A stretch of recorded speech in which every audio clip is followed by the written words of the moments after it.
Oke, assalamualaikum warahmatullahi wabarakatuh. Kembali lagi sama aku Hafidatul Husna, kelas OAA 14A. Di sini aku mau memberikan tutorial cara penggunaan Google Workspace. Jadi Google Workspace itu diantaranya ada Google Dokumen, Google Sheets, dan Google Slides. Oke, kita masuk ke akun Google kita ya teman-teman. Di sini kita pencet Google Apps yang ada di pojok kanan atas. Kemudian di sini tuh lihat saja teman-teman, ada Google Dokumen, Sheets, dan Slides. Ini ketiga Google Workspace ini tidak jauh beda ya dengan Microsoft, dengan aplikasi Microsoft. Oke, kita lihat terlebih dahulu Google Documents.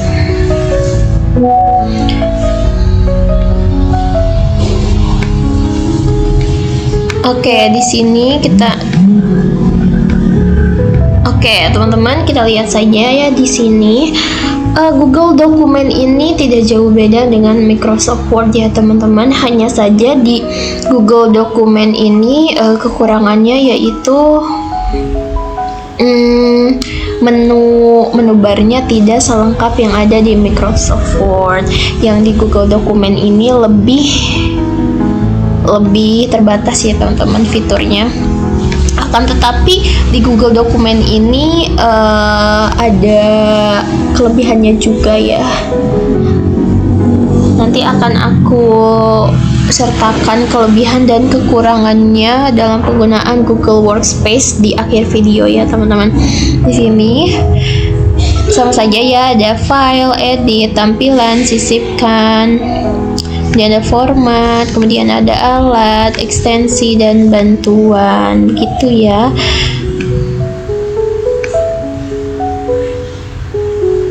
Tidak jauh beda seperti ini. Kemudian ada di sini ada printer, kemudian ada terapkan format, ada fitur zoom, ada gaya, ada font juga, ada ukuran font. Sama saja ya teman-teman. Oke, di sini bisa membagikan ya. Jadi Google Dokumen ini bisa diakses oleh beberapa orang gitu. Jadi bareng gitu mengaksesnya. Itu merupakan salah satu kelebihannya teman-teman. Oke, kita langsung saja. Oh my god, sorry teman-teman.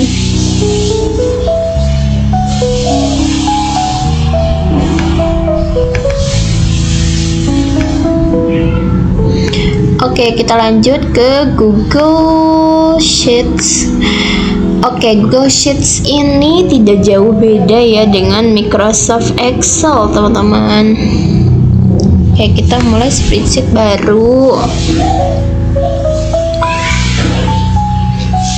Tidak jauh beda ya teman-teman. Nah, di sini juga sama gitu, ada file, edit, kemudian sisipkan, ada formatnya juga, ada data,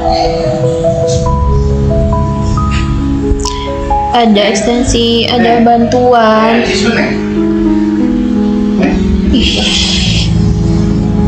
Oke, kemudian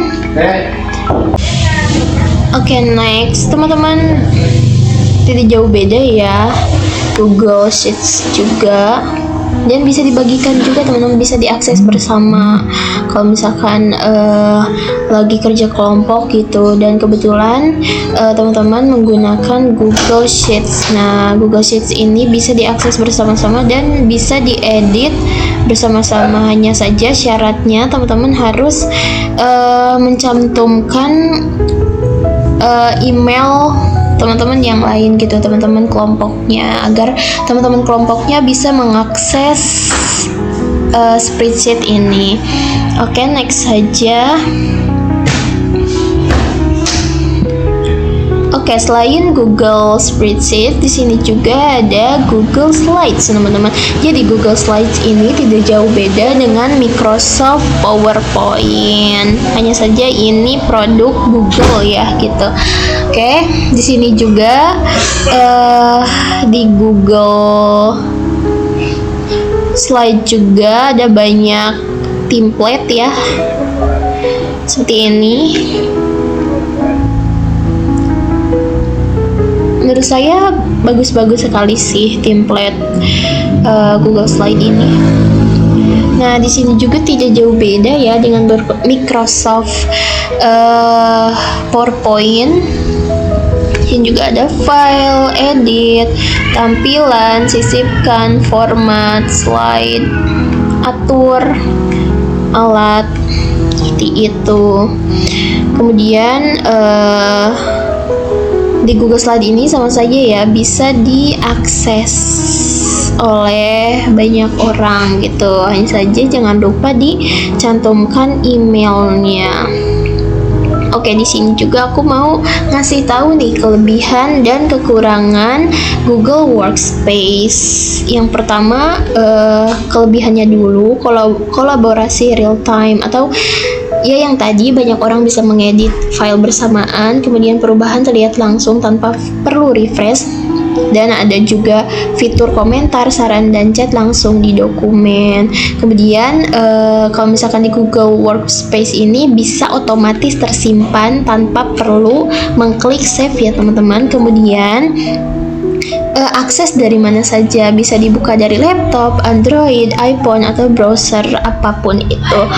Kemudian riwayat versi, bisa melihat versi dokumen sebelumnya, bisa memulihkan restore versi lama. Kemudian ada integritas kuat dengan Google, terhubung, jadi di Google Workspace ini terhubung ke Drive, Gmail, kalender, Google Meet, bisa menambah gambar dari Google atau upload cepat. Kemudian template juga banyak teman-teman, ada template kurikulum vitae, laporan, proposal, slide presentasi, invoice, dan lainnya.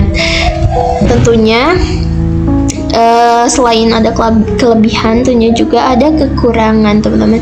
Di sini tentunya penggunaan Google Workspace ini butuh internet ya, wajib memakai internet. Kalau misalkan tidak memakai internet, tidak akan bisa mengedit. Oh iya, offline masih bisa, tapi hanya saja sayangnya sangat terbatas ya teman-teman. Kemudian fitur lengkap hanya saat online. Kalau misalkan online itu fiturnya lebih lengkap begitu. Fitur tidak selengkap Microsoft Office. Nah, di Google Workspace ini kekurangannya, fitur-fiturnya tidak selengkap Microsoft Office teman-teman. Kemudian format bisa berubah saat membuka file.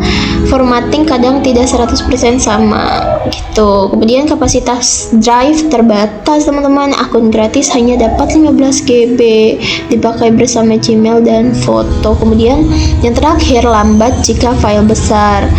File sets dengan data banyak bisa lemot, internet lambat sama dengan aplikasi ikut lambat. Jadi kalau misalkan teman-teman menggunakan Google Workspace ini, usahain internetnya lancar sekali ya, lancar dan bagus gitu, agar proses pembentukan dokumen bisa lancar gitu teman-teman. Begitulah penggunaan Google Workspace ya, lebih ringkas gitu. Semoga penjelasan ini bisa berguna untuk teman-teman. Terima kasih. Wassalamualaikum warahmatullahi wabarakatuh.